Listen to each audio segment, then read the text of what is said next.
2021. I now officially open the meeting at 7:02 p.m. and I'll pass over to our Chief Executive Officer for the formalities. Thanks, Mayor. Welcome all. This is an ordinary meeting of Council. My name's Alison Beckwith and I'm the Chief Executive Officer. Due to current public health requirements, tonight's Council meeting is held virtually and online. Unfortunately, physical attendance by members of the public is not permitted tonight. Council's request to speak methods continue to allow participation to tonight's meeting without having to attend in person. The Council meeting is live streamed via our website and Facebook pages. Rules for public participation during the meeting include: please note that any public questions submitted to tonight's Council meeting will be printed in the minutes. Council does not accept questions as part of the request to speak process, and no statement may be derogatory, defamatory or directed to an individual councillor, member of staff, ratepayer or member of the public. A 2-minute time limit temporarily applies to all requests to speak, and a timer will be used with a warning sound at the 1.5 minute mark, and officers will sum up if they are actually reading on behalf of residents tonight. I will introduce you to the councillors in attendance tonight. So on your screen, you will see the Mayor, Councillor Rick Garotti, the Deputy Mayor, Councillor Tom Melican, Councillor Mark Di Pasquale, Councillor Peter Castaldo, Councillor Alison Champion, Councillor Peter Demorales, Councillor Alita McKern, Councillor Fiona Mitsonikos, and Councillor Elizabeth Neely. This evening we are also joined by the directors: Kath Brackett, Director of Community Programs, Mark Gilio, Director of Corporate Services, Darren Bennett, Director of Assets and City Services, and Scott Walker, Director of City Development. Also here tonight supporting the Council is Gina Burden, Governance and Communications Manager, members of the Governance team, IT teams and our JETS team coordinating our live stream this evening. We thank you for tuning in tonight and for adapting with us during these changing times. We're continuing to monitor announcements and warnings for the health and safety of all in our community. Thank you, Mayor. Thank you, CEO. Our meeting is being held on the traditional land of the Wurundjeri Wurrung people, and on behalf of the City of Banyule, I wish to acknowledge them as our traditional custodians. I'd also like to pay our respects to the Wurundjeri Wurrung elders, past, present and emerging, and to acknowledge other Aboriginal and Torres Strait elders who may be joining us this evening. Council is committed to and values diversity within our community, and I'll now read our diversity statement that demonstrates this commitment. We're a diverse community made up of people from different cultures, beliefs, abilities, bodies, ages, sexualities, genders and identities. We're committed to inclusion, access and equity for everyone. These principles foster cohesiveness, empower people and improve the well-being of our community in Banyule. Would any councillor like to wish to advise of any leave of absence? No? I'll now move to the confirmation of minutes for the ordinary meeting of Council held on the 19th of July 2021. May the councillor move? Moved Councillor Melican and seconded Councillor Neely. I'll now put the motion. All those in favour? And those against? I declare the motion carried. Are there any disclosure of interests? I believe Councillor McKern, you'd indicated a conflict. May you please advise us of the item and the nature of your conflict? Thank you, Mr. Mayor. The conflict is one in relation to item 5.6, Mother of God Church in East Ivanhoe, the interim heritage overlay request. I have a general conflict of interest with that item, being a member of the church and also a volunteer. Thank you for that, councillor. And when we come to that item, we'll ask you to excuse yourself temporarily from the meeting. There's no urgent business this evening and there are no petitions. So our first substantive item of business is 3.1, the Banyule Scouts Grants Program Year 1 report. We have one speaker and a pre-recorded video from Kevan Hill will now play.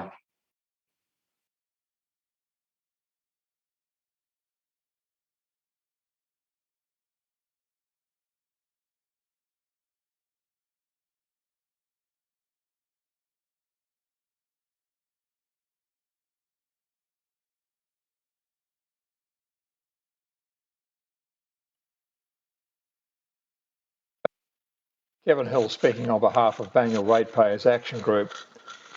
Speaking on item 3.1, the Banyule Scouts Grants Program Year 1 report. Bragg is speaking for the item. Bragg strongly supports the Banyule Scouts Grants Program and is pleased to receive the officer's excellent report. Scouts Victoria and the Banyule DC especially are doing an admirable job providing leadership training and pathways for our youth. Some Bragg members are either directly or indirectly involved with Scouts Victoria. We truly appreciate the dedication and time of community volunteers who support the Scouting movement. Council is to be applauded for providing these nominated funds to Scouts Victoria. The benefits of funding our local Scouts manifest in continuous personal benefits to the Scouts involved, their families and the broader community. Happy and engaged youth are very likely to become our future leaders. Council's investment in the maintenance, development and improvement of Scouts assets will enhance the attractiveness of Scouting participation. Of the three options canvassed, Bragg agrees that option 3 provides optimum management of the funding. Bragg also agrees with and respects Scouts Victoria and the Banyule DC decision to cultivate a collective mentality for grant applications and internal democratic decision-making processes to eliminate competition for the available grants. Well done to all concerned. Thank you. I'm opposed. We thank Mr. Hill for his pre-recorded video. So I understand that we have wording that differs from the recommendation in our papers. Councillor Di Pasquale, do you wish to take us through that? Thank you, Mayor. Yes, I am happy to do that, and thank you to Mr. Hill for his endorsement of this program. So in the recommendation, 1 as is, so we note the Scout grant allocation for 2020-2021 financial year to Watsonia Scout Group, $50,000, First, Second, Greensboro Scout Group, $15,000, and Heidelberg Scout Group, $35,000. 2 notes a collaborative and coordinating role of the District Commissioner or Banyule Scout, or 4 Banyule Scouts has taken in supporting the grant program. A new point 3, Mayor, offer the Banyule Scouts grant program of $100,000 per annum on the basis of clear evidence of seeking matched funding by key stakeholders such as state or federal governments or Scouts Victoria or a combination of funding sources. Offer matched funding through the Banyule Scouts grants program, noticing fundraising efforts of Scout groups are valid funding sources and can be matched by these grants. Point 5, officers to facilitate a collaborative process with the DC, which is the District Commissioner. Mayor, if we could actually just write in District Commissioner in that area there, that would be good.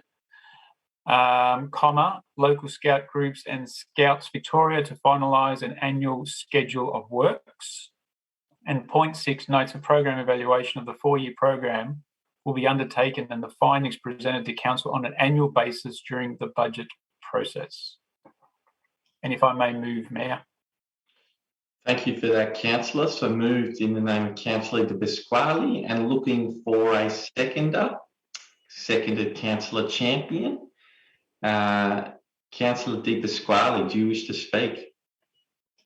Yes, Mayor, thank you. Just briefly, and thank you very much for the ability to bring this forward on behalf of all our councillors. I mean, this has spoken to other councillors, and this has, I mean, the Scouts as an organisation has great support. I mean, obviously, great support amongst the councillors, council, the community. So this enhances the monies that are available to Scouts groups. So currently we have the Banyule Community Grants Program, which Scouting groups apply to get grants. And there have been many grants awarded to Scout groups on that basis. Also, Scout groups can go through the budget process. So the annual council or Banyule Council budget process, this is available as well. Now, there's two ways, Mayor, that this can happen, either through a council or on behalf of the Scout group, bringing it to the council and putting it forward to the budget process, or individually, Scouting groups can also make a budget submission. And many community groups, even individuals, make budget submission. I think we get, upwards of 40 to 50 a year, Mayor. So, and Scout groups are often part of these groups. So there's those two mechanisms.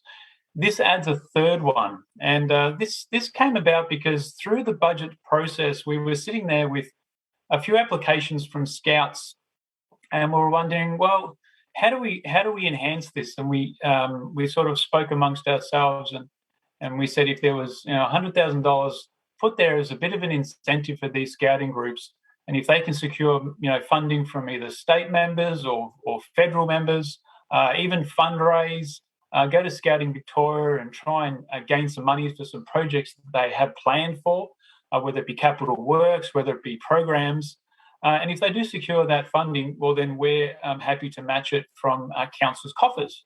So this is a third mechanism where Scouts can actually release money from council for programs that they actually have. The public might see or can see this is not necessarily an option 1, 2, or 3 as being recommended by the council officers. It's pretty much an option I call option 4. It's an independent option, which I think is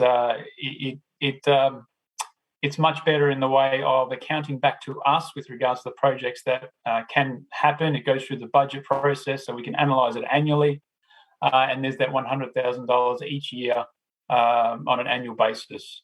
So happy to move this, Mayor, on behalf of the councillor body. Thank you. Thank you, Councillor. Councillor Champion, do you wish to speak? Does any other councillor wish to speak to this item? I'll now put the motion forward as moved by Councillor De Pasquale. All those in favour? And those against? Declare the motion carried. The next item of business is 5.1 Local Parks Program, Waterdale Road. And we have 2 speakers. A pre-recorded video will now play from Mr. Roger Marcus Fife. Following a written statement will be read on behalf of Graham Thompson by the Director of Corporate Services, Mark Gilio.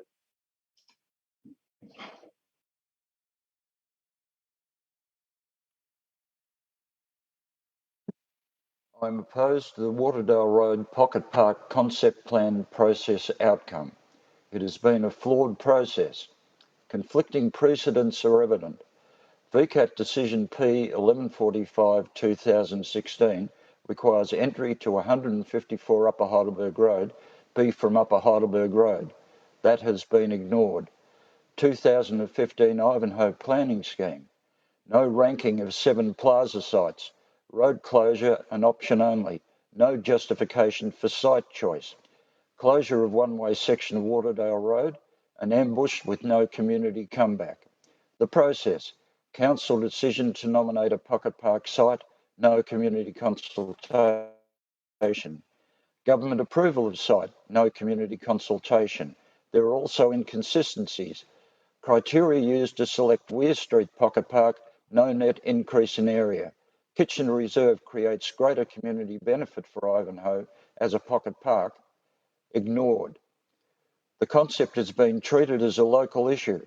West-east traffic flow disruption impacts are regional. Adjacent car parking losses not addressed. Claimed rat run deduction not demonstrated. Pedestrian safety not enhanced. Alternative west-east routes are constrained. Local traffic flows will increase through further development. Council car park layout ignores Uniting Church requirements. Report responses to objections are oversimplified. In conclusion, a flawed process with a predetermined outcome.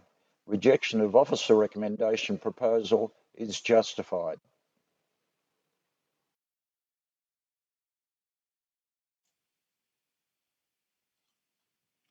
Yes, speak on behalf of Graham Thompson of the Uniting Church via a written statement.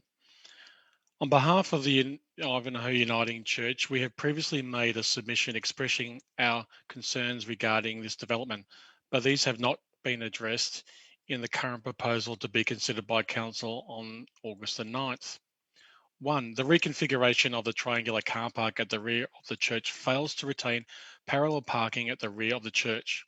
Such access is vital for transferring clients to the Linlithgow aged care activities conducted in the community centre 4 days per week. In addition, this space is regularly used by funeral services. 2. One-way traffic in Waterdale Road between the two pocket parks will potentially increase the traffic flow through the car park close to the rear of the church. Such increased flow would expose users of the church buildings to risk as they gain access to and from the car park. Users of the building range from young children to elderly citizens. In addition to these concerns, we are disturbed that the concept plans of the triangular car park redevelopment include a shaded area that breaches the church property boundary. Currently, this area contains garden and lawn. Accordingly, we oppose the recommendation to adopt the concept plan. Thank you, Mark. So I understand we have wording for a recommendation that differs to that in the papers. Councillor McKern, do you wish to take us through an alternative recommendation? Thank you, Mr. Mayor. I would just like to preface my reading of the alternative recommendation by firstly thanking Mr. Fife and Mr. Thompson for their written statements and video from Mr. Fife, and that Council does acknowledge the concerns they've raised, which is in part why we have raised this alternative recommendation in response to concerns. And so the alternative recommendation reads as follows. Point 1. Acknowledgement of the extensive work undertaken to date, including public consultation that has guided the preparation of a concept plan for the Waterdale Road shared zone and pocket parks. 2, that the plans be further developed to show resolution of falls and levels for the Norman Street pocket park design elements, resolution of deciduous tree placement and design with respect to site conditions at the Upper Heidelberg Road End Pocket Park to include a raised planter to accommodate the planting should underground services prohibit direct planting at ground level. And 3, resolution of a proposed art installation.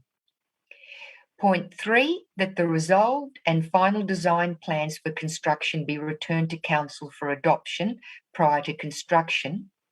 And that point 4, officers meet with representatives from the Ivanhoe Uniting Church to discuss parking needs and the rearrangement of car parking spaces at the rear entrance of the church that abuts the council-owned car park. While proposed new line marking for the car park is being funded by Council, works are proposed to be executed in line with construction of the proposed pocket parks and Waterdale Road shared zone. Thank you, Mr. Mayor. Thank you, Councillor. Do I have a seconder? Councillor Castaldo. Councillor McKern, do you wish to speak to this item? I do. Thank you. Thank you very much, Mr. Mayor. This project has been an interesting journey so far.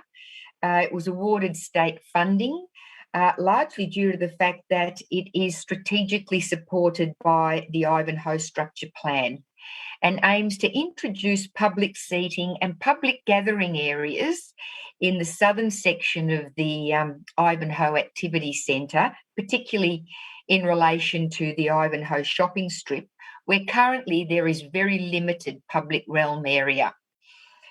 It also seeks to allow for smooth traffic movements through the affected areas of Norman Street, Kiernan Street and Waterdale Road.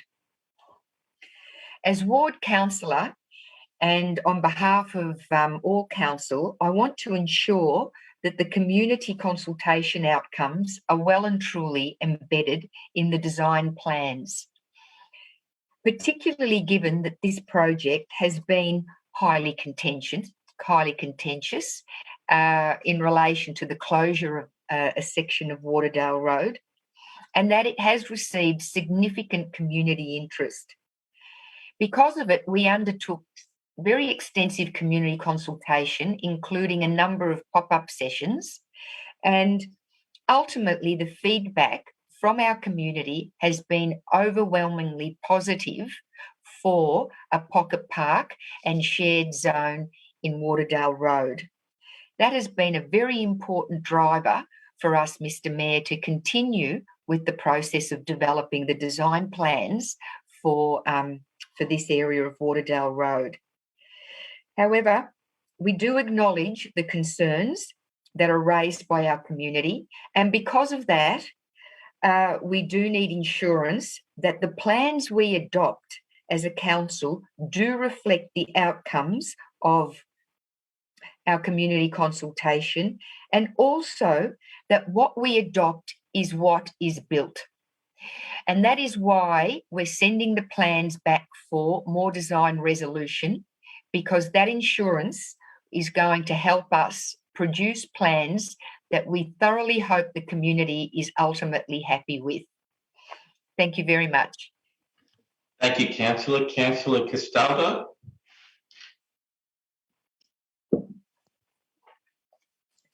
Thank you, Mayor. I'd like to thank all those that have contributed to the design of the Pocket Park being put forward today.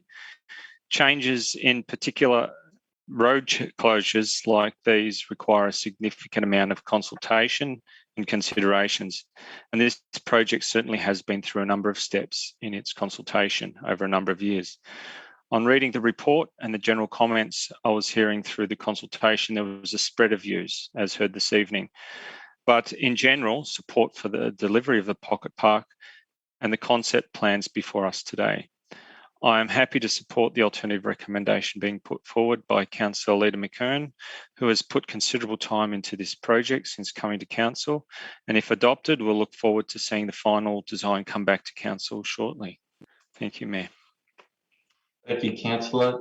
CEO, your hand is raised. Is there something you needed to say? You're on mute. Yeah. Thank you, Mayor. I just think that the wording of the amendment that was put up was slightly incorrect, and I don't think it was the exact wording that Councillor McKern was after. So I'm not sure if we need to actually reread it out.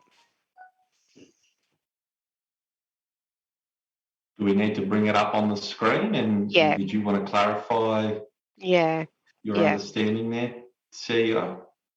Yeah, so it was acknowledge the extensive work, which was point 1. 2 was acknowledge the project will include the placement of the permanent barriers to cross Waterdale Road. 3 was about endorsing the current plan in the shared zone and Pocket Park with the following amendment: the Upper Heidelberg Road end of the Pocket Park to include the raised planter to accommodate the planting of deciduous tree should underground services prohibit direct planting at ground level. B, a further report returns to Council once further detailed design is completed. And then 4 was as read out previously by Councillor McKern. I think we'll just wait for that to go in. Yeah, sorry about that. It was just the because the one that was read out by Councillor McKern didn't actually endorse the concept plan, and I think her intent was to endorse it. And we had that conversation. Councillor McKern, can you just just give you a moment to pause and make sure that this does reflect your intent, because you are the mover. You're on mute, Councillor.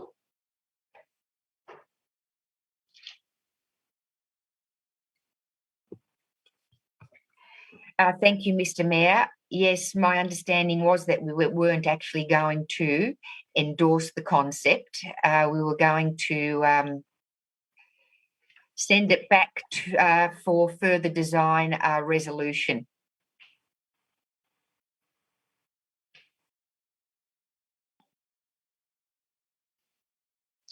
So can I clarify, Councillor McKern, that that's point 3B, which is a further report returns to council once further detailed design is completed? Correct. And Yep. we did actually then change the wording with regards to endorsement of the concept plan. I can't quite remember what that was. Yeah, my recollection was that as it's now presented was what was discussed, but we are in a pickle here. Councillor Castaldo. I think my recollection was instead of the word completed, detailed design on part 3B, detailed design is adopted. Further report returns to council once further detailed design for adoption. Councillor McKern, if we can't agree here, I might suggest that we will hold over this item, continue with the agenda to enable some exchange to occur. Is that agreeable to you, Councillor, this as amended now? We actually did also incorporate elements of the previous alternative recommendation. We actually also retained falls and levels, was my recollection. So it seems to me as though it's a construct between the two alternative recommendations that we're seeking, Mr. Mayor.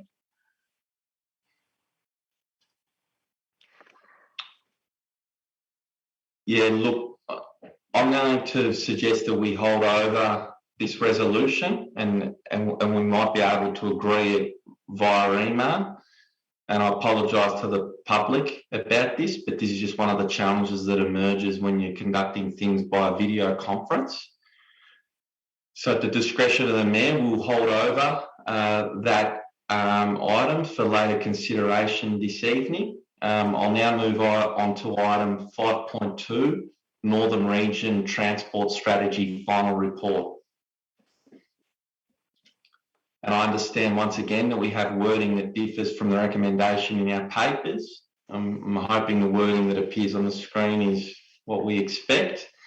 Councillor Malleken, Deputy Mayor, can you take us through this?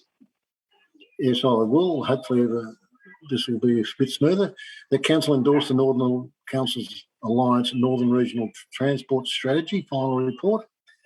Supports the further development of projects listed on page 13 of the Northern Region Transport Strategy with associated advocacy plans. Notes the report will be utilised by regional advocacy purposes by the Northern Alliance councils. Seek support from other councils and Northern councils to advocate the state government to produce a Victorian transport plan to align and integrate current strategies and plans, including the Northern Region Transport Strategy. There's other items. Could we scroll the screen down, please? Revise and consider any changes required to the strategic cycling corridor in Banyule as part of the Banyule Bicycle Strategy.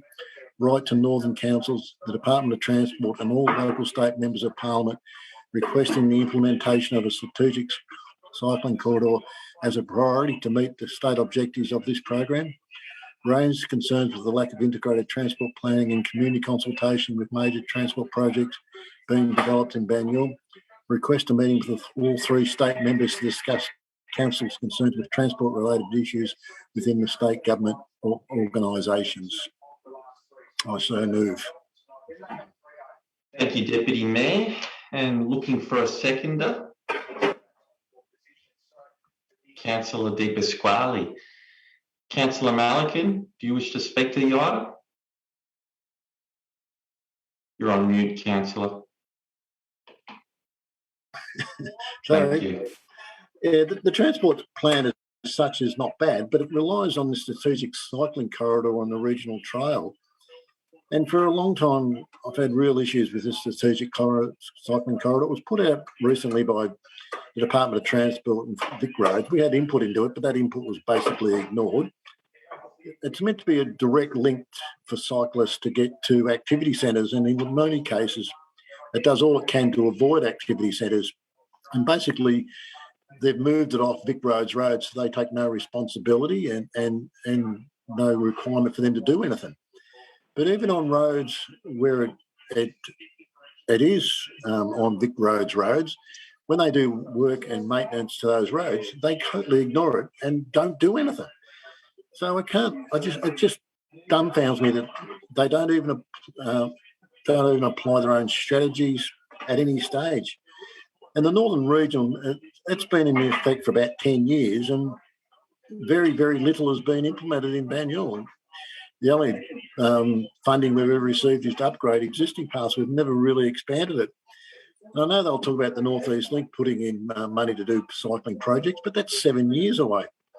So, and then don't get me started about Vic Roads. Vic Roads, I think, was the most uncooperative, unaccountable organisation I've ever had the misfortune to deal with. They ignore council, they ignore their own policies and just do what they've done forever, and that's led to some terrible outcomes. And as we read last week in the Vargo report about the Transport Integration Act and the integration of transport funding, it was very scathing of the government and for the last 12 years. If you have a look at this, 2008, the last transport plan was adopted by Parliament, and that was chucked out by the next government in 2011. So since 2011, there has not been a transport plan for Melbourne. And we look at the consequences of that. We read today about this Westgate Tunnel project, which was never in any plan. It was proposed by a third-party organisation, and it's now $5 billion over budget. It's well behind timelines and no clear outcome about when that's going to be built. We could look at the Fitzsimmons Lane roundabout, which was a plan developed, got community angst, absolutely poured upon it, no change. There's all these examples where major projects have been developed, implemented, and they just don't work well together. We could look at the North East Link and the regional rail, and the suburban rail loop, all these major projects. But what really upset me is you look at the report later on when we talk about the Banyule Community Plan, 1.1% of trips in Banyule, according to the census, are taken by cyclists. 1.1. That is well below the average across Melbourne and massively below some of our neighbours. So you can talk about our strategy, you can talk about policies, but we've failed. We've failed to make cycling safe in Banyule, and we need to do something about it. We need to make our roads safe for all users, and they're not. So we need to talk to these government departments to get them to do their job properly. Thank you, Councillor. Councillor Di Pasquale.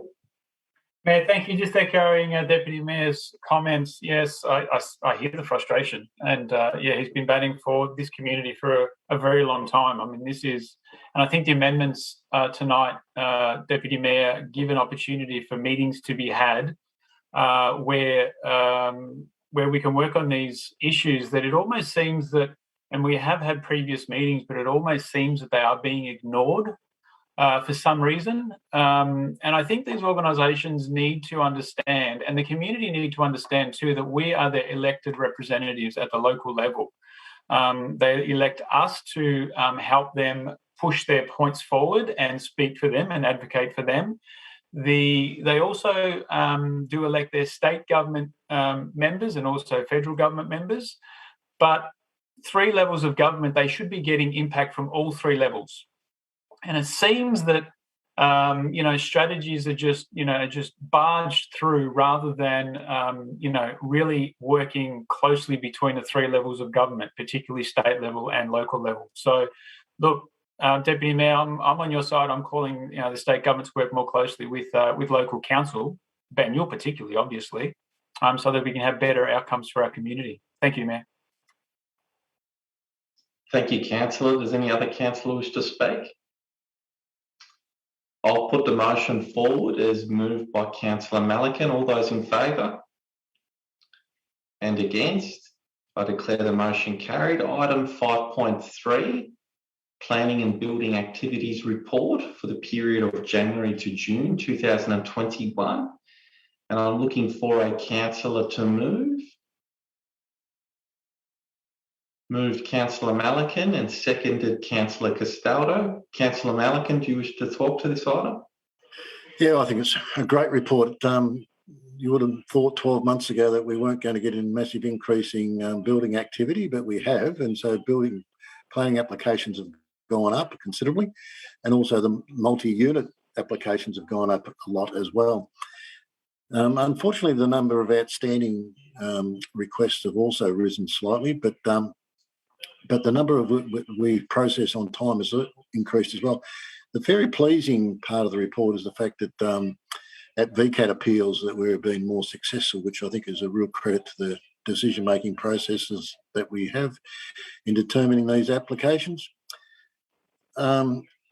And also, if you read further, the building planning and inspections, so the profit is made has gone up, but there's certainly issues around the number of pools that are being registered and the issues around council inspecting all those and trying to adhere to the new pool regulations will be quite difficult as time goes on.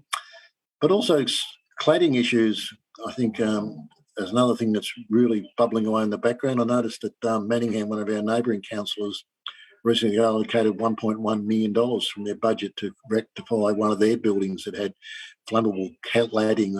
Unfortunately, we're not in that position, but it is a real issue, and many businesses or many buildings have been completed, which you would think is a failure of the inspection process to allow that to happen, but it certainly has, and it's a big issue in other municipalities. But this report's actually on the back of a lot of hard work by council officers because building and planning is such a contentious issue. They have applicants on one side trying to push the envelopes as far as possible.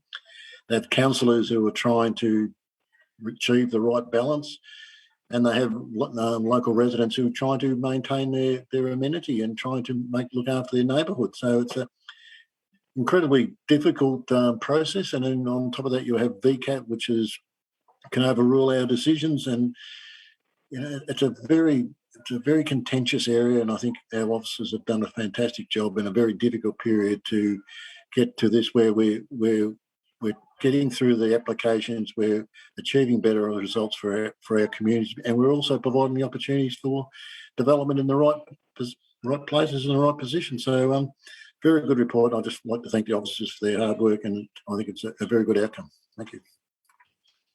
Thank you, Councillor. Does our seconder wish to speak?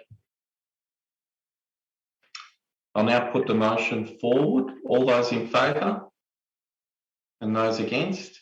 I declare the motion carried. The next item of business is item 5.4, COVID-19 response, business support package and economic development and recovery plan for the period of 2022 to 25. And I believe we have some amendments. May I have a councillor take us through those? Councillor Neely, thank you.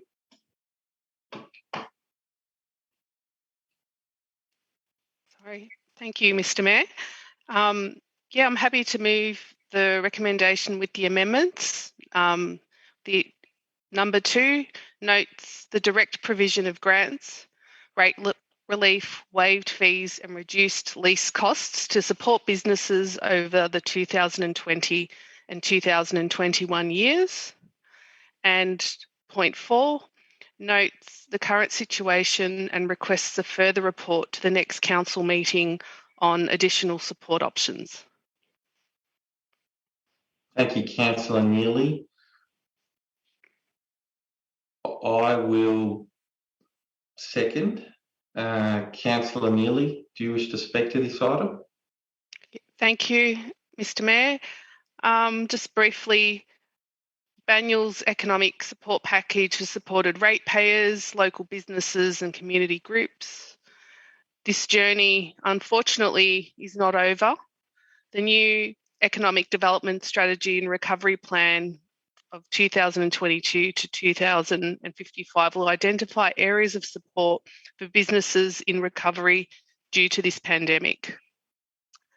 I just wanted to note that services have been hit hard, in particular, like restaurants, hotels, recreation, culture, and there's lots of reasons, but partly due to the closure of borders, international borders, and this is why Council has extended its support for businesses. And it's been very supportive of outdoor dining, business concierge, the grants program, training and development, and the Rediscover Local campaign. I'm aware of the frustration that businesses are facing. Some have adapted, some can't adapt, obviously.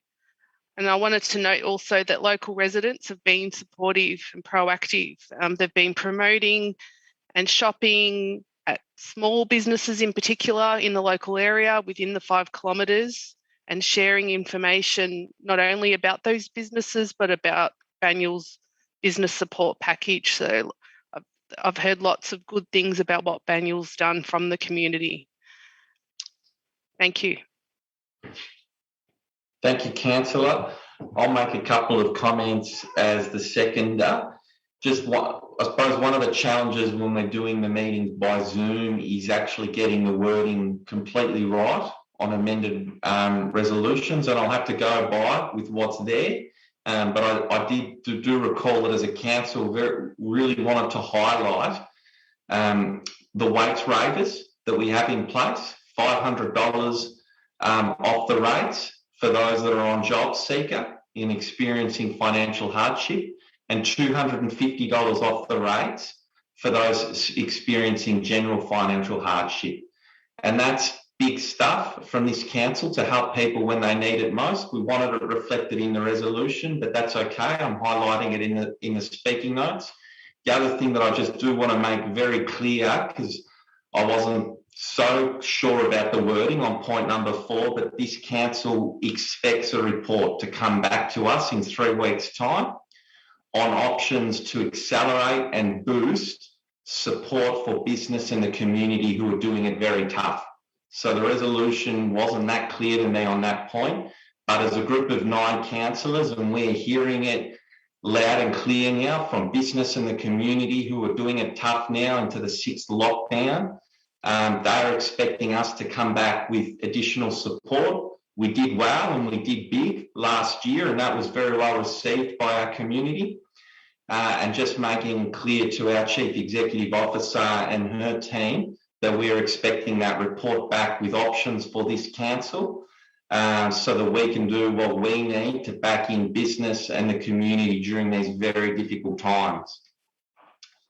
Councillor Di Pasquale, I notice your hand's raised. Did you wish to speak to this item?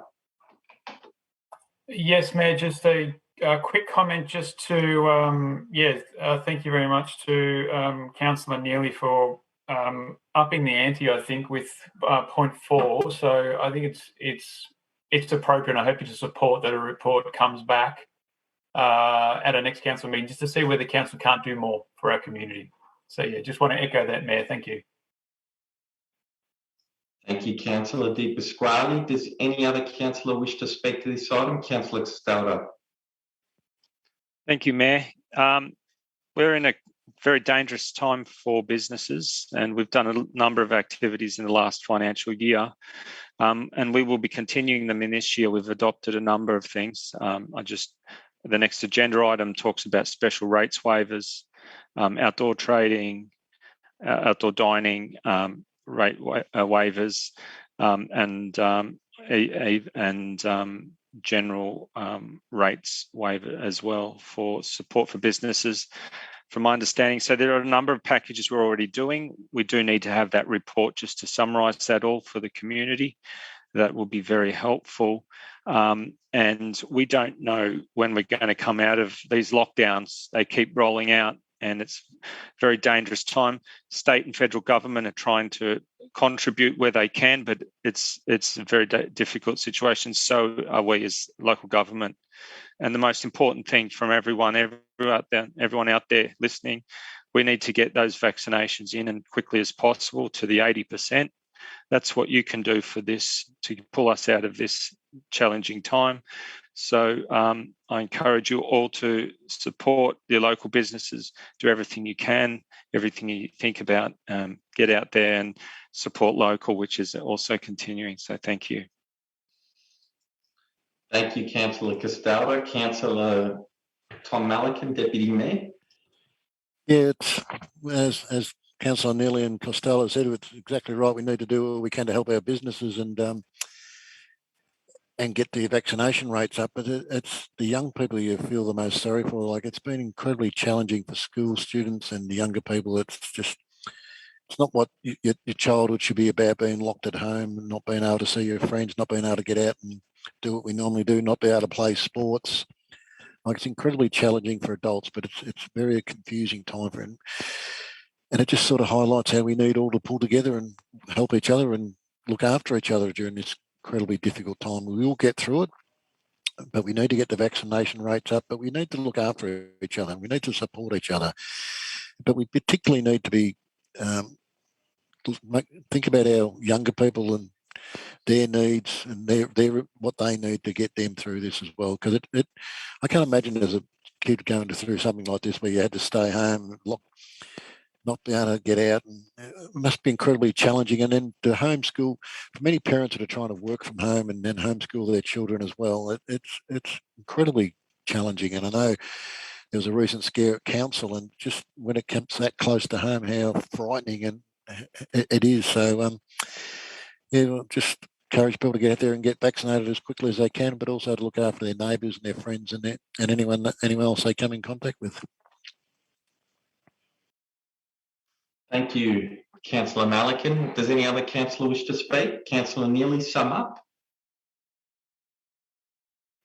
No, I think that's okay. And with any amendments to the recommendation, can we do that now, or we leave it as is? I think we'll leave it as is, but things have been captured by our CEO to make sure we get that report back. Thank you. Okay. I'll put the motion forward in the name of Councillor Neely. All those in favour and those against, I declare the motion carried. Next item of business is 5.5, the proposed declaration of a special charge, Heidelberg Central Shopping Precinct. We wish to note that this item was part of a statutory process under Section 223 of the Local Government Act. Submissions were formally heard at our meeting on the 28th of June. And as such, the submission process has provided the due procedure of speaking to these items, and there are no further speakers this evening. We have a recommendation on our papers and looking for a mover. Councillor Castaldo moved, and a seconder. I will second. Councillor Castaldo. Thank you, Mayor. Tonight, I will be recommending the support of this special rate scheme that covers 262 properties in Heidelberg Central Shopping Precinct to fund the Trader Association and implement their strategic marketing, promotion of the precinct and other important support programs. This year, as we did last year, we will be paying the amount in full and supporting the traders who would normally contribute a little over half of the $186,000 cost of this special rate scheme. This is the second year we will be doing this, and I would like to acknowledge the centre manager, Pauline, and all the hard work the traders put into making Heidelberg the activity centre it is today. Thank you. Thank you, Councillor. I don't have any comments. Does any other councillor wish to speak? I'll put the motion forward. All those in favour and those against, I declare the motion carried. Item 5.6, Mother of God Church, Ivanhoe East, Interim Heritage Overlay. Councillor McKern, you indicated earlier you have a conflict in this item. Can you please restate the nature of that conflict? I have a general conflict of interest with the item, Mr. Mayor, given that I am a member of the church in question and I'm also a volunteer there. Thank you, Councillor. Well, we'll now ask you to leave the meeting. We will place you into another virtual room and bring you back to the meeting once the item has been dealt with. Thank you. So looking for that to occur. Very good. There's one speaker and a written statement we now read on behalf of Father Bill Abedals, by Director of Community Programs, Kath Brackett. Thank you, Mayor. The statement reads, re Council's claim. No prior notice or discussion with Council has taken place about the future of the site. The disposal of the church was discussed as part of a consultation with Council officers on several occasions re the redevelopment of Mary Immaculate Church and the necessity to dispose of the Mother of God site to fund that project. In a parish asset rich and cash poor, maintaining 3 churches in Ivanhoe is not sustainable. Central to our project is a realisation of property assets to build a secure future for the parish centred on the Mary Immaculate site with its high civic profile on Upper Heidelberg Road. Over 15 years of consultation on this project, an essential issue has been which of our 3 properties to dispose of and at which site will we redevelop our parish centre. Our decision was predicated on the decision by Council not to heritage list Mother of God Church after a previous heritage study, which included our 3 Ivanhoe churches. With that understanding, we planned our redevelopment, and a sale of Mother of God underpins our financial planning for the current rebuilding of the Mary Immaculate site. Council supporting report claims there are no financial implications arising from the recommendation contained in this report. Maybe not for councils, but for us there are serious financial implications. Our valuer has warned of the significant risk to the financial underpinning of this project if we have to sell Mother of God with a heritage listing. The devaluation of the site will mean such financial loss that we may not be able to complete the current works at the Mary Immaculate site. I would urge councillors to reconsider this listing so that we can, with confidence, realise the potential of our asset at Mother of God, complete our redevelopment project at the Mary Immaculate site, ensure a future for our parish in which we can maintain our 2 remaining churches and be a viable and vibrant presence in the community. Thank you, Director, for reading that out on behalf of Father Bill. Councillors, understand we have a slightly amended motion, but Councillor Custodi, you had your hand raised. Did you wish to ask a question of officers? You're on mute. Yes, thank you, Mayor. I've got a quick question to ask the Director of Planning to provide a little background on the process to follow if this is passed this evening.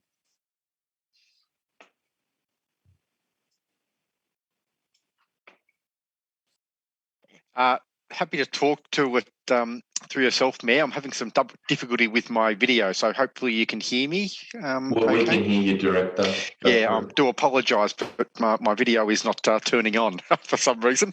So, yeah, just to talk to that a little bit, what has happened here is that this site has been nominated for heritage protection, but as a result of a nomination or an application that was submitted by the church for a demolition of the building. So that's triggered this slightly ahead of our wider planning scheme amendment that we plan on undertaking for a number of heritage buildings across the municipality.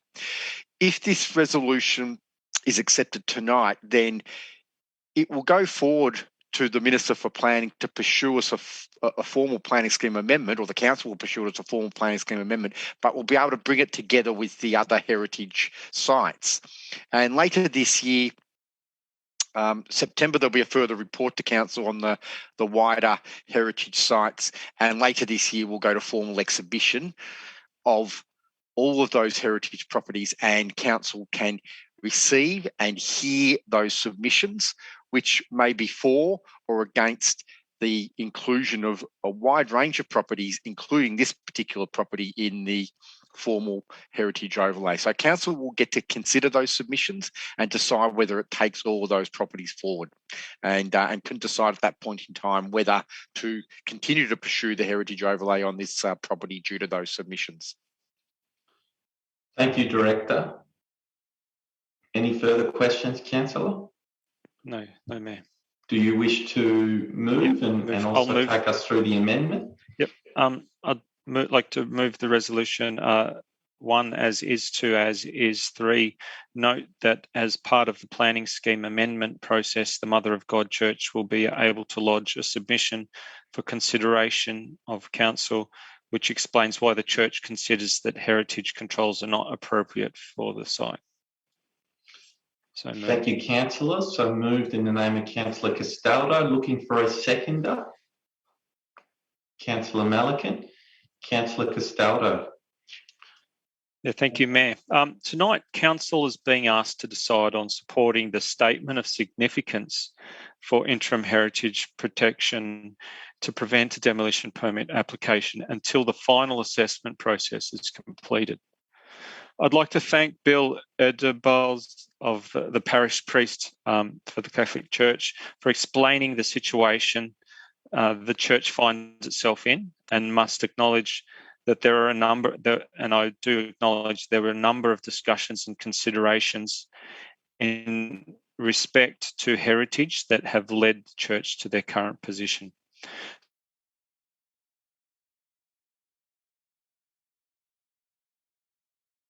Who wishes to realise the maximum sale price for their property, and the opposing view, which is the protection of a potentially culturally important building under heritage overlay that may reduce the sale price, but retain an important piece of history.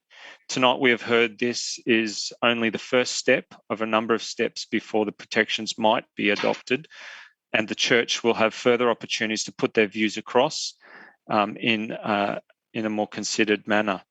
It is imperative that Council follows due process and respect the recommendations of the Heritage Review and Council policy to value and determine the best outcome for this important property for the broader community of Banyule. Thank you. Thank you, Councillor Castaldo. Councillor Melican. Yeah, I'd agree with that. It's a difficult process, but you need to get that balance right. But because there are cost implications if we were to put a heritage overlay, but equally, it's very important that we protect our significant buildings. So I think we should go through that due process.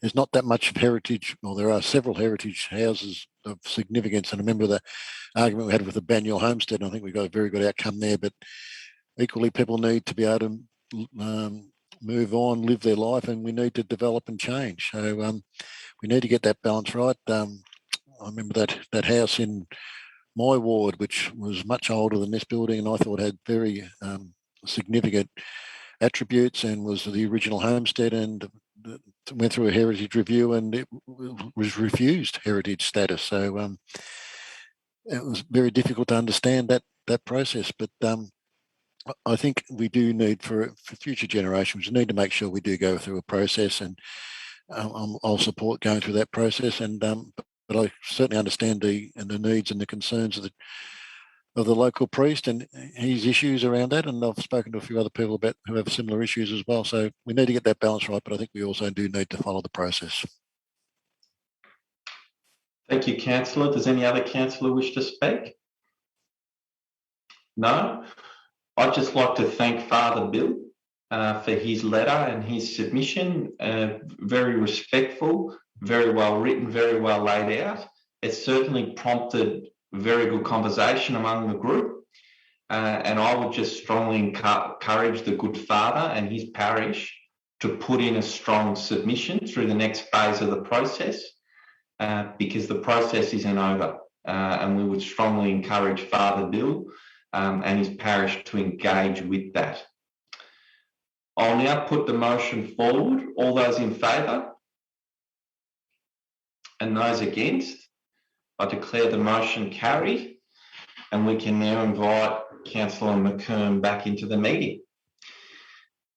Item 6.1, Victorian Government Sport and Recreation Funding Outcomes.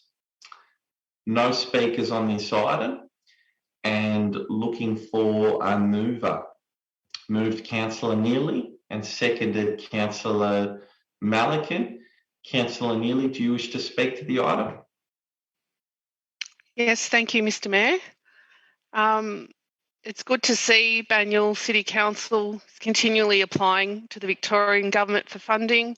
In this case, 4 big projects across Banyule were put forward to be considered by the local Sports Infrastructure Fund and the World Games Fund. A lot of work happens behind the scenes to get to this point. A lot is considered when identifying which sports facilities are lacking. This planning attributes to why Banyule has such great sports facilities and are continuing to improve them. And sport is more important than ever at this stage for mental health and physical health as well.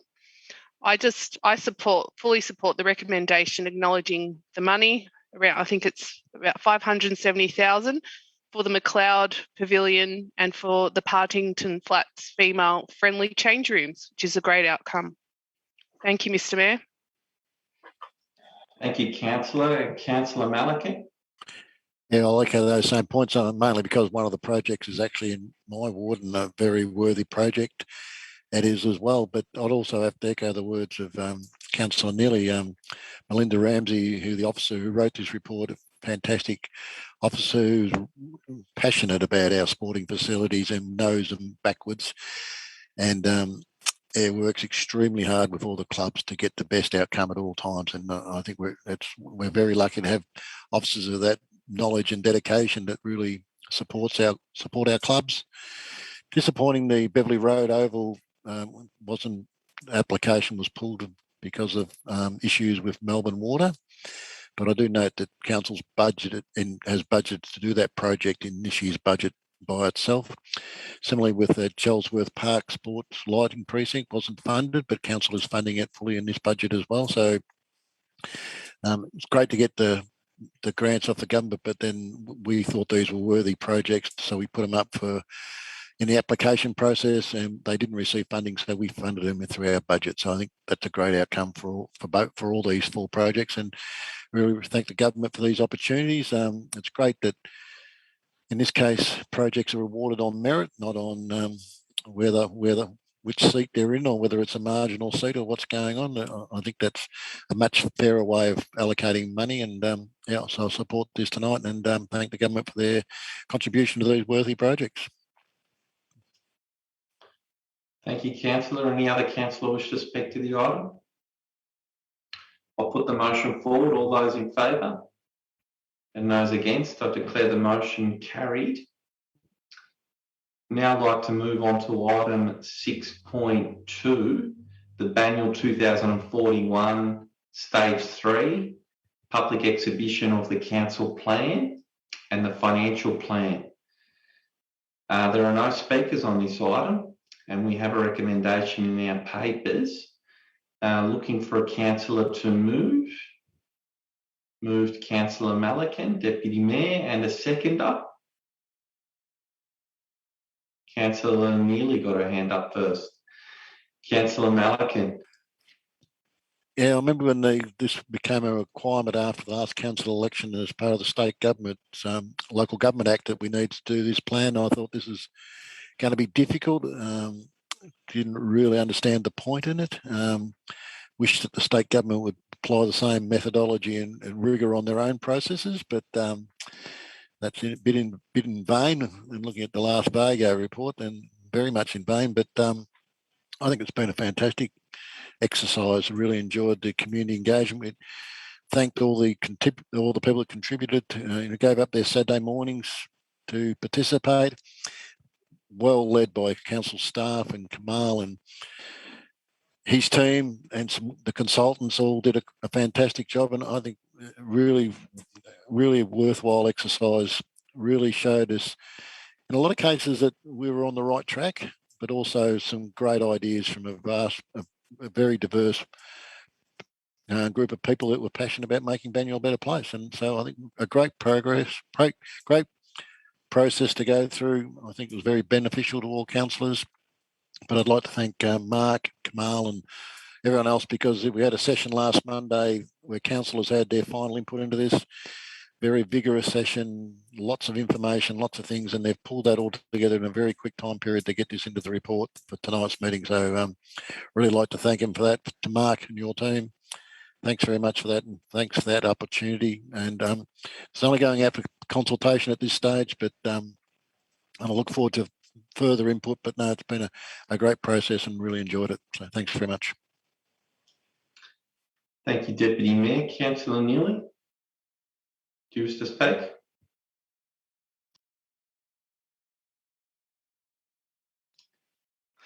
Wouldn't let me unmute. Thank you, Mr. Mayor. And thank you, Councillor Malik. And I think you said most of what I was going to say. So I'll try and change it up a bit. I guess this is stage 3, what we're adopting tonight, where it's going out to the public. And just to highlight, it's already gone to a community working group, and they attended the 4 workshops and they developed the priorities and the themes. And I also wanted to mention that this is the first 10-year financial plan, which hosts a range of financial indicators which are used to demonstrate the sustainability of the actual financial plan. So it's quite a thorough process, and it's going out to the community once these stages are complete. Thank you. Thank you, Councillor Neely. Does any other councillor wish to speak on arguably the most important thing that we'll resolve in our term of council? Councillor Castaldo. You just mentioned what I was going to say, that it is potentially the most strategic, important, overarching document that provides guidance to us as a council to focus on the most important areas. And it's really important that if we've missed anything, or if you think we can adjust or fix a few things here and there, please get involved. This is I think the only opportunity you get to get involved in this specific most important document we're going to be adopting. So please do have a look. It should be up on Shaping Banyule very shortly, I'm sure. And I will be putting this out on my social media with the link for anyone that's interested in getting involved. And please do send your feedback both to the way Shaping Banyule will suggest, and also to councillors who can advocate for you as well. Thank you. Thank you, councillor. Any other councillor? I think things have been actually summed up very well by the 3 speakers, so thank you. Nothing further to add for me. Very much looking forward to when these plans are finalised. And I think when they become final plans of the council, we may have a few more things to add at that time. So I'll put the motion forward. All those in favour? And those against? I declare the motion carried. The next item of business is 7.1, 2 Glawson Street, Heidelberg Heights, for the proposed discontinuance and sale of adjacent land. And looking for a mover, Councillor De Morales, and a seconder, Councillor Malik. Councillor De Morales, do you wish to speak to the item? No? Councillor Malik? I'll put the motion forward. Or all those in favour? And those against? I declare the motion carried. Item 7.2, Banyule Investment Strategy. So no speakers. And we do have wording that differs from the recommendation in our papers. Looking for a councillor to take us through that. Thank you, Councillor De Morales.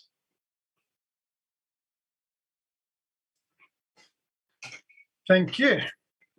And the change is point 2, council fully complies with its legislative and regulatory requirements in setting its investment strategy.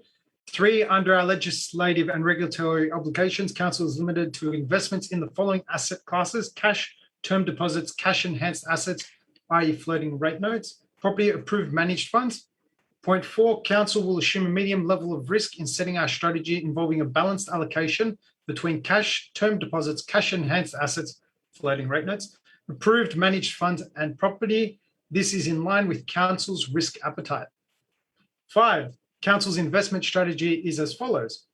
Council will set aside $55 million in cash and term deposits to meet its operational needs and medium-term capital project delivery and renewal needs. This will include an allocation of $5 million into a Banyule Business Improvement Fund, which will be used to invest in internal business improvement opportunities and initiatives that deliver a good rate of return. Council will set aside $40 million for investment in cash-enhanced assets, floating rate notes and or approved managed funds. Council will set aside $40 million for investment in strategic property. Point 6, the attached investment strategy summary contains further details on each element of Council's investment strategy, including the Business Improvement Fund, investments in approved managed funds and property. Council's investment policy, which will be presented to the Audit and Risk Committee, will be reviewed and updated to ensure thorough control, governance and management of all elements of Council's investment strategy. Thank you. Will be reviewed. And point 7, adopt Banyule's investment strategy. Thank you, Mayor. Thank you for that, Councillor De Morales. I'm happy to second. Councillor De Morales, do you wish to speak to the item? I'd love to. Thank you, Mayor. This is alongside with the strategic plan, which we just talked about, are probably two of the biggest things that as councillors, I think we're responsible for. We're dealing with your money as ratepayers, and it's great to see this investment strategy coming through and making sure that we're making the best use of that money. Inflation obviously is there, so we don't want to lose money just leaving in a long-term small interest rate savings account. So I'm super excited about this. I believe the mayor as well, it was been very pushing this from last year, and definitely some of the other councillors there, Mark, Councillor Di Pasquale. And yeah, it's exciting. The risk appetite strategy was a great thing to go through as councillors, because it really determines where we as councillors feel that as ratepayers, we're happy to risk our investment. So it's nice to see that we've come at a very, very good return, I would say, but also a very safe place. Really looking forward to this over the next few years. So yeah, great to see this. Thank you, Mayor. Thank you, Councillor. I'll say a couple of words as a seconder. It is exciting. I'm excited. You can see, I think you can see it. It's been a long time coming. I do want to thank Director Gilio and his team for developing the strategy. And I think it demonstrates the strategic process that we've gone through as a council. So we worked out what our strategic priorities were. We've done a risk assessment and determined where our appetite lies. We said that when it comes to investments, we're prepared as a council to take on a little bit more risk, provided it's appropriately managed. That framed the investment strategy, and we've looked at the current returns that the cash holdings are providing of about 0.25%. And we've said as a council that that's inadequate return for our community, that we think that we can do better. And we think we can do better by taking on a bit more extra risk, but doing so in a very controlled, monitored fashion. We're looking at things like floating rate notes. Managed funds is an opportunity for the council, and in particular through the VFMC, the Victorian Finance Managed Funds Corporation, which is available to municipal councils. And obviously property has been a major driver of our investment success in the past. One thing I'd like to highlight is the Banyule Improvement Fund. So this is a first in local government. As far as I'm aware, no local government in Victoria or in the country is saying, look, we will set aside funds so that the best ideas from the staff around where they identify efficiencies and opportunities and areas to improve, we will back and we will invest in. Obviously, those ideas have to meet a rate of return. They have to go through appropriate governance and executive sign-off.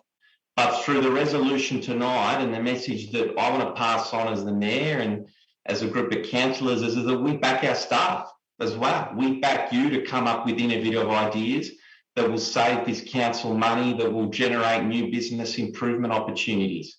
So this is a holistic strategy that really puts us on the forefront of what we're doing in local government, and most importantly for the resident and ratepayer, this will improve that rate of return from 0.25% to 2% to 2 to 5%, dramatically lifting how hard your money is working in your council. Thank you. Councillor De Pasquale. Thank you, Mayor. Thank you for those comments. Councillor De Morales, thank you for your comments as well. Just want to just to speak to residents who are in the camp of, council should just be looking after, roads, rates and rubbish. This is pretty much a hit at the better we do at investments, Mayor, and responsible investments, the less pressure gets put on rates. Now, we are in a fortunate position. Well, fortunate in that for the community, in that we can only raise the rates a certain amount. There is a rate cap. Now, why that's fortunate is because in the past, without a rate cap, Mayor, when councils have not run their business well, they fall short year after year after year. And then there are instances, and there have been instances in the past where councils have had to raise their rates exorbitant amounts in 1 or 2 years. So this council and previous councils have been quite responsible with regards to rate rises in the past, but now we need to become more responsible with the investments that we have available to us. So because most people in the community just say, just stick to the main things, local council, stick to your roads, rates and your rubbish. But we also have over 400 employees at Banyule Council who go, hang on a minute, our job and our work is much more complex than that. What they're working on is quite complex, and it's actually quite an intricate business, local council. So I'm here just speaking on behalf of the community, just saying that we're being as responsible as we are obligated to be.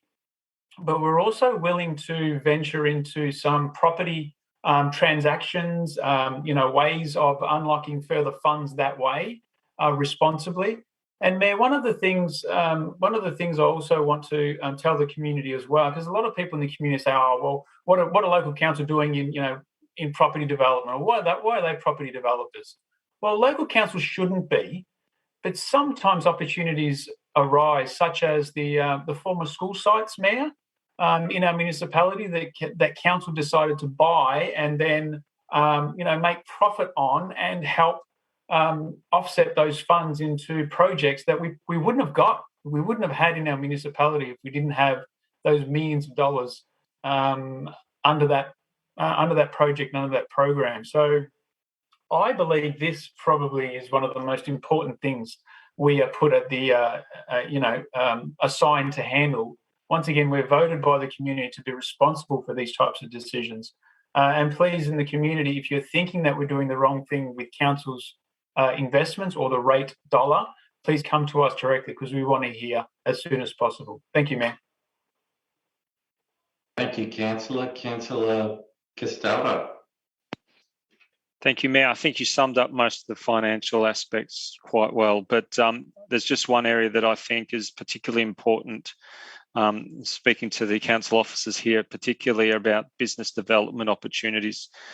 Given the very low return on investment for capital out in the marketplace, there really is an opportunity here to make investments in our systems, our IT, our energy efficiency and our capital. There's a number of opportunities there. We've discussed them for a number of years. Us as a group of councillors have really want to support that. And I think in the report, it articulates how we plan to go about doing that. We've received a few business efficiency reports back from directors as a group of councillors, and I think it's really important that we do continue to improve efficiency internally of our council, because we do have a big budget, $140 million or $150 million perhaps at the moment. And it's important that we put all of those funds to make it work really hard for our community. So I think that's the only other area that I'd like to focus on when we talk about this. Thank you. Thank you, Councillor. Does any other councillor wish to speak? No, I'll put the motion forward then as amended by Councillor Peter de Morales. All those in favour? And those against? I declare the motion carried. Next item of business is 7.3, the Financial Management Report, preliminary June 2021 performance. Just before we go to the item, I have a question of officers and perhaps other councillors may as well, but Chief Executive, through you to the appropriate officer, just seeking advice as to whether anything has arisen at the moment from the audit process that needs to be drawn to the attention of council and to the community.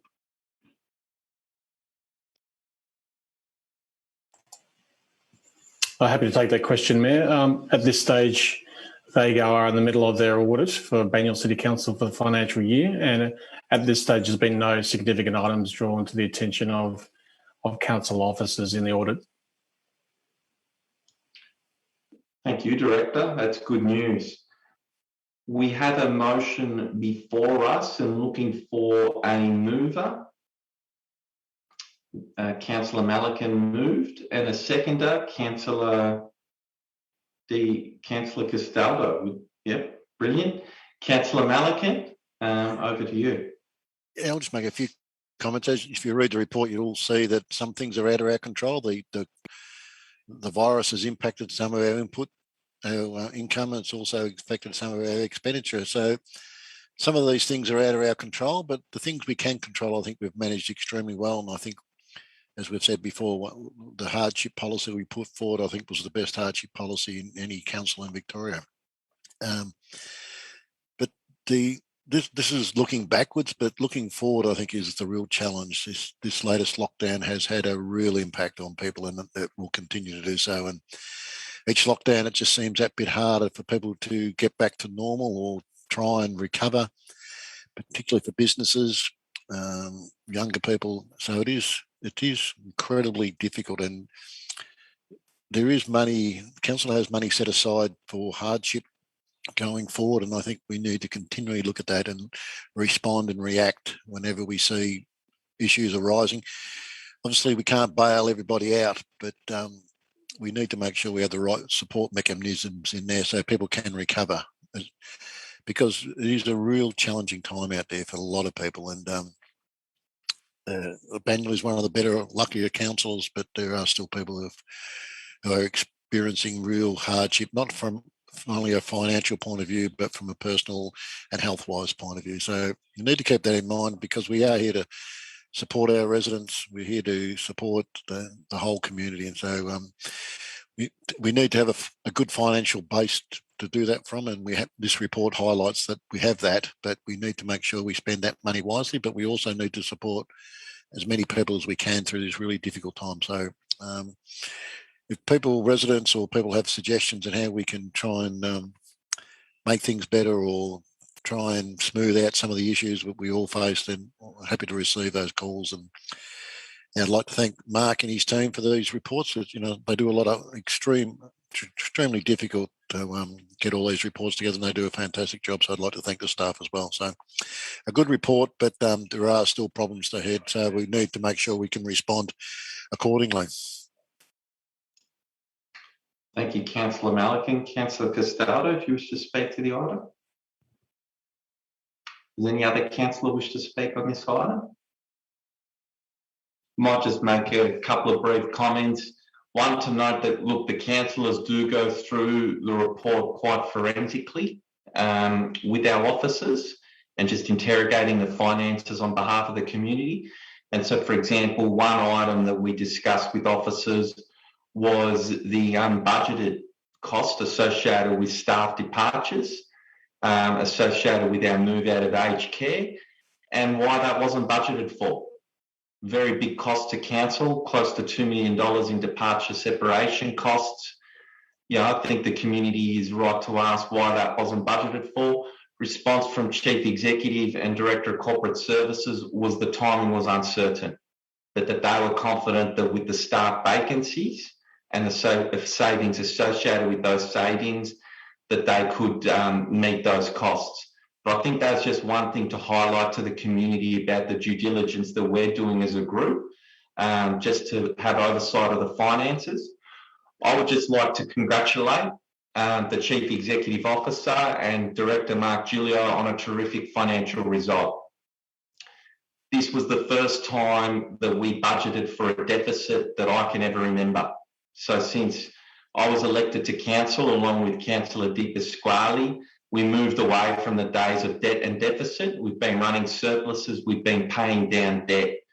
But COVID-19 threw a massive spanner in the works, and we ushered in our first deficit budget in a long time as a council.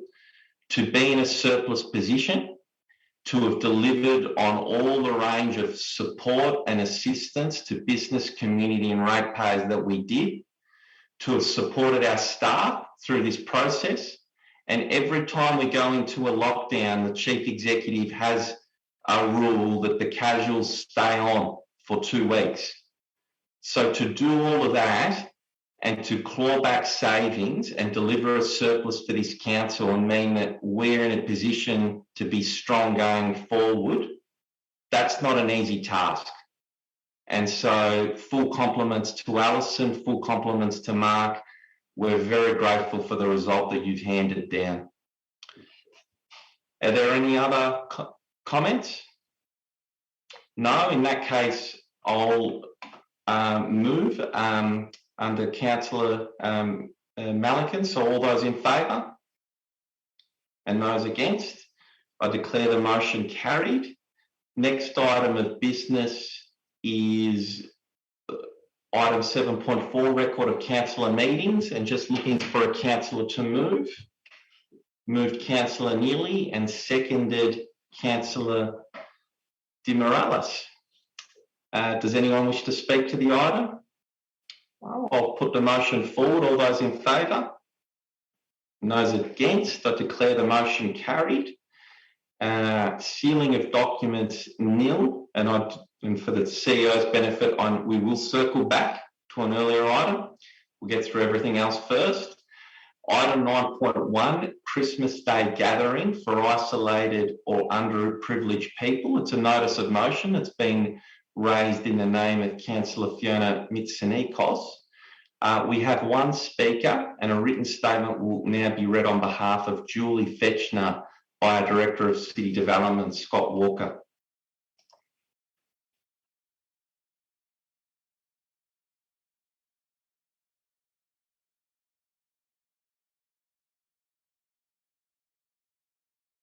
I do apologise. I'm having some difficulty with my computer, with my video. So I've got a little bit of an issue there. So I'll just come. We can hear you, Scott. So go for it. Okay, I'll just bring the.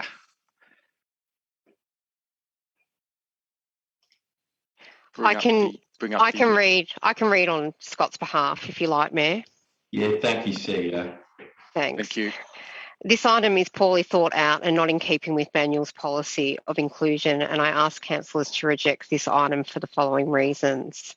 1, it is not clear whether any function would be for the isolated or underprivileged. 2, it is not in keeping with Council's policy of inclusion as it relates to a Christian festival fails and to recognise other religions prominent in Banyul, such as Sunni Muslim. 3, have church and community groups informed Council Mitsonikos they will no longer be running successful Christmas Day lunches into the future. Churches and community groups use these events to encourage inclusion, and rather than Council competing against these organisations, they should be encouraging them. 4, Banyule Council already runs A, home support services for people over 65, B, home care for people over 65, and C, a social support program. So numbers of persons who may require support at Christmas should already be known. 5, the final dot point suggests that being old and being isolated are the same thing. This is not true. 6, and this item has been submitted to Council at the same time as Council is working to reduce access and activities for older residents by repossessing East Ivanhoe Bowls Club. Thank you, Mayor. Thank you, CEO. Looking for a mover. Councillor Fiona Mitsonikos, and a seconder, Councillor Champion. Councillor Mitsonikos, over to you. Thanks, Mayor. Look, Christmas Day can be a very happy day for many, but it can also be an incredibly hard day for lots of other people. Many older residents, people living with complex mental health issues, separated families, underprivileged, and people with a disability are isolated at Christmas time with no immediate family or friends to spend the day with. According to research in Australia, this festival time can increase feelings of anxiety and loneliness. It can also increase family stress and tension, leading to conflict. It's considered one of the 6 most stressful life events, along with divorce, moving house, and changing jobs. Christmas is one of the most likely times that people will experience anxiety and depression, particularly those who are divorced or separated with kids who alternate Christmas with their ex-partner, have experienced a death in the family, or are socially isolated.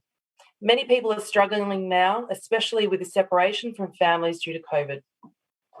In the past, various community and church groups have run Christmas Day lunches successfully, and I'd like to see Banyule residents who are in need, lonely, or isolated able to join together for a meal to have a fun Christmas Day together rather than being home alone.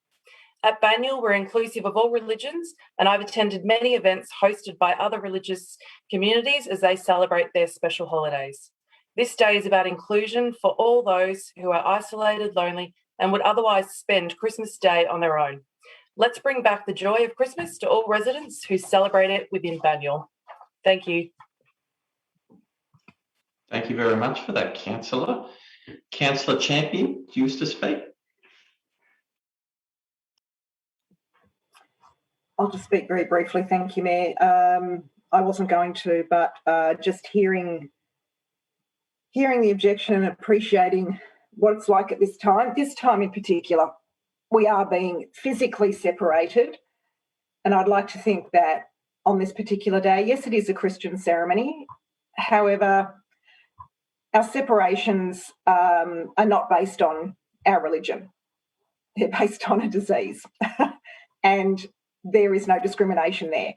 So it is understood that I'd like to think by my fellow councillors, it is understood the point of this notice of motion is to acknowledge that there is one day of the year where we all should be not alone, certainly not feeling alone and not being alone.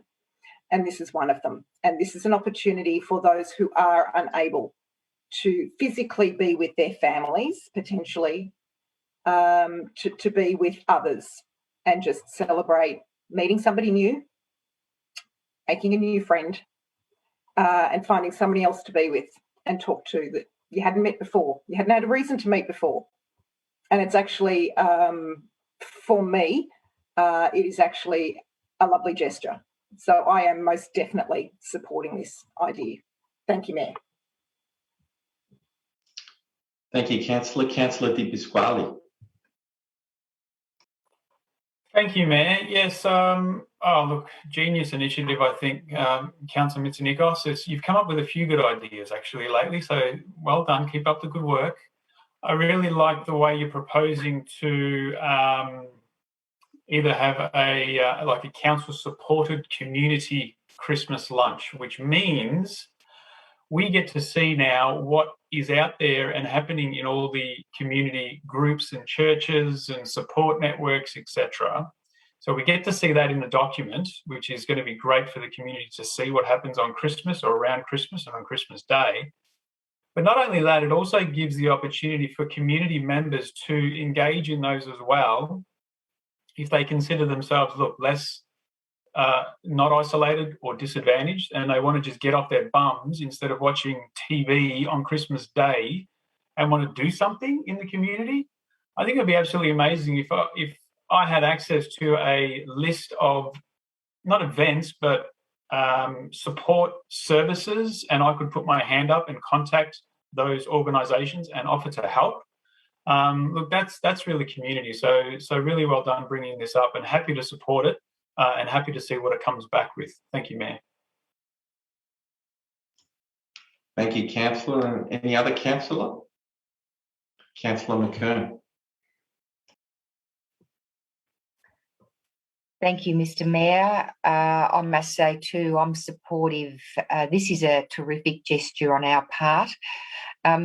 And it goes with me and my family actually having tried to find an avenue to help last Christmas. We found ourselves celebrating Christmas with our own families on days other than Christmas Day, and other than going to Mass. We were thinking that it would be a lovely gesture, and it would also not only be helpful of others in our community, but also ourselves, to actually be integrating with our community and helping serve meals, or in any other way we can, to be sharing the day with the local community. And yet we struggled to find anywhere where we could help, partly because of COVID. There were a very small number of religious organisations providing takeaway meals, but that was it. And indeed, I did at the time engage the assistance of our Director of Community Services, and she too struggled to find agencies where we could actually be of assistance, turn up on the day and help in any shape or form that was needed. So I'm hoping that through an initiative like this, it gives people like my family, should we be available on Christmas Day, to help in the community. And I know that there are many people out there in our community who would be appreciative of the opportunity to help. Should an avenue be available, let's hope that this initiative makes those avenues available and transparent for those who want to help. So I think it's a great initiative. Thank you, Councillor Mitsonikos. And I'm really hoping that me and my family can be there on the day making a contribution. And thanks for making it possible. Thank you, Councillor McKern. Any other councillor? No? Otherwise, well done, Councillor Mitsonikos. And I think, as Councillor De Pasquale pointed out, you've been bringing a number of these initiatives now to council, and it's tremendous. So thank you. Now put the motion forward. All those in favour? And those against? I declare the motion carried. So before we go to general business, I do just want to circle back to item 5.1, where I think, just given the challenges that we've had in getting a motion together, and I'm not sure that we've been able to do so offline, looking for a mover to defer the item to the next council meeting. Moved Councillor McKern and seconded, I will second. So I don't think we need to speak to that item unless the mover wishes to. I might just briefly thank you, Mr. Mayor. I'm grateful that this is being deferred to a future council meeting. It is important that we get the wording right and that it works for all peoples concerned. So I look forward to this coming back to council in a more deliberate and more refined and completed manner. So I'd like to apologise to our community who have listened in on this motion this evening. I'm sorry that we weren't able to move the motion in an acceptable format, but I'm hoping that next time round we do. Thank you, Mr. Mayor. Thank you, Councillor. Yeah, very well spoken. Any other councillor? No? So we'll move for the deferral. All those in favour? And those against? I declare that carried. The final item of business then is general business. We'll leave the Deputy Mayor to last with his item, but I believe Councillor Mitsonikos, you have an item? Thanks, Mayor. Look, it's probably not a great surprise. I'm a big advocate of Share the Dignity, and I participate in various drives of theirs throughout the year. And I just wanted to highlight how great a job they are doing in helping to end period poverty for Australian women. Share the Dignity was founded in 2015 that works to make a real difference to the lives of those experiencing homelessness, fleeing domestic violence, or doing it tough. They distribute donated period products to women, girls, and anyone who menstruates and needs support. They aim to end period poverty, and they helped axe the tampon tax in 2018 and are working on ending the shame and stigma around periods through their Period Pride campaign. Many women who are in a bad financial position have had to make the tough decision on whether they can afford to buy themselves period products or buy food for their kids. It's heartbreaking that some women have had to use napkins, socks, or even face washes when menstruating because they can't afford pads or tampons. Sorry. All women should have access to period products because it's a basic need. In March and August, Share the Dignity runs their Dignity Drive, where they ask the public to donate new period products that are then distributed to their registered charities across Australia. It's as easy as popping in a packet of pads, tampons, or even a menstrual cup into your weekly shop and then dropping it into the Share the Dignity Drive box, which will be located at your Woolies supermarket all throughout August. For less than $5, we could all help to put an end to period poverty.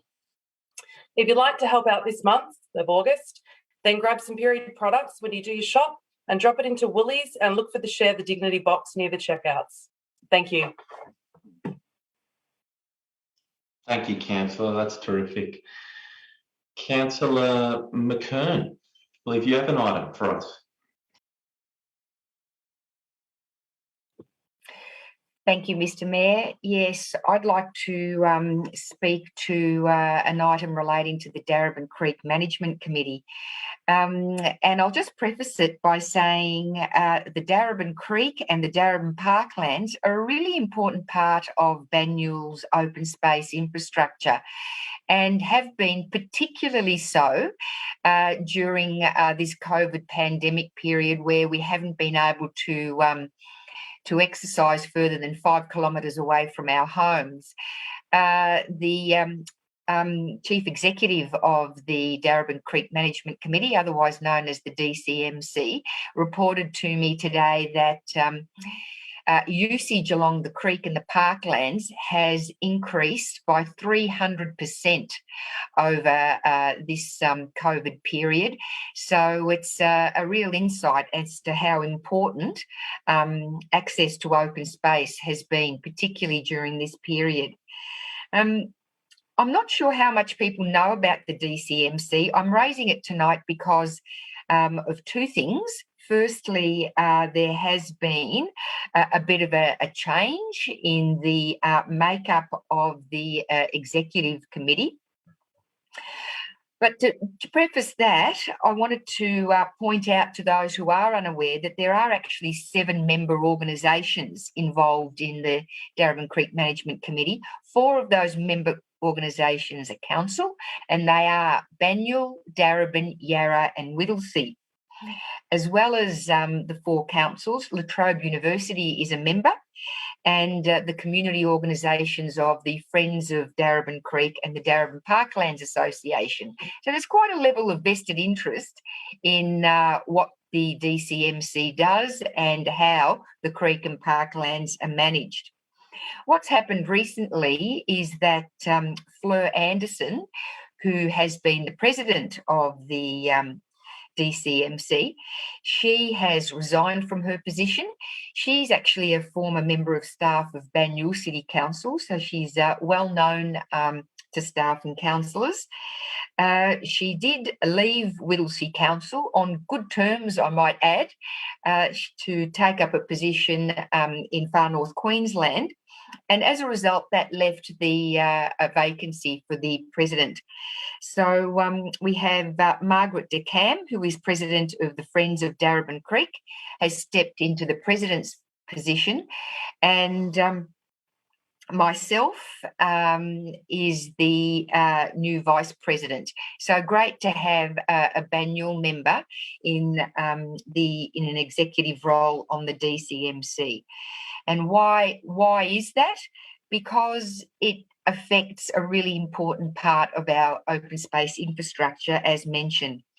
More recently, the committee has been busy working on a draft Darebin Parklands management plan that has been developed to manage the Darebin Parklands over the next 10 years. I'm hoping we'll be hearing more of that in the future. So that's really a bit of a wrap up as to what's happening with the DCMC and Darebin Parklands and Darebin Creek. Thanks, Mr. Mayor. Thank you for that, Councillor. And a final item from Councillor Malikan, Deputy Mayor. Thank you, Mr. Mayor. I might be inappropriate, but I noticed Vivian Polano is still on the meeting and she's on mute and her camera is off. So I was wondering if she wouldn't mind turning her camera on so we can see her happy, smiling face. Oh, there she is. Doesn't she look lovely? I'd just like to note that Vivian Polano, our Councillor Governance Coordinator, who regularly attends and supports council meeting, is leaving Banyule after 27 years to take up the role at the end of this month as the Manager of Governance Integrity at the City of Whitehorse. Tonight is Viv's last council meeting at Banyule, I'm afraid to say. Viv has been a valued and trusted member of the Banyule family. During her extensive career at Banyule, Viv has worked across many parts of the organisation, including records, property, customer service and governance. Wherever Viv has worked, she has been a great contributor and an esteemed team member.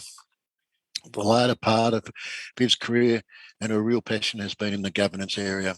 Viv is across all aspects of good governance to ensure that council is complying with the current guidelines and legislation. She has been instrumental during these challenging COVID times, ensuring council is able to continue holding its meetings through the seamless transition to online meetings. In recent years, Viv was the project leader for the journey towards creating and enhancing our customer service experience and defining the type and level of service our customers and residents can expect when dealing with council. The project involves extensive community consultation and a solid commitment from all staff. Viv's passion and energy for customer service excellence was evident with the final Banyule service promise being adopted and implemented in 2018. Viv's approach to everything is done for the most professional manner with a positive can-do attitude. She has been a great supporter of councils and a role model to staff for delivering great customer service and good governance. We will miss her happy, smiling face, her amazing enthusiasm, her professional approach, her never-ending support and her wonderful friendship. She'll be a great loss to Banyule and we wish her all the best and every success in the future. Thank you, Viv.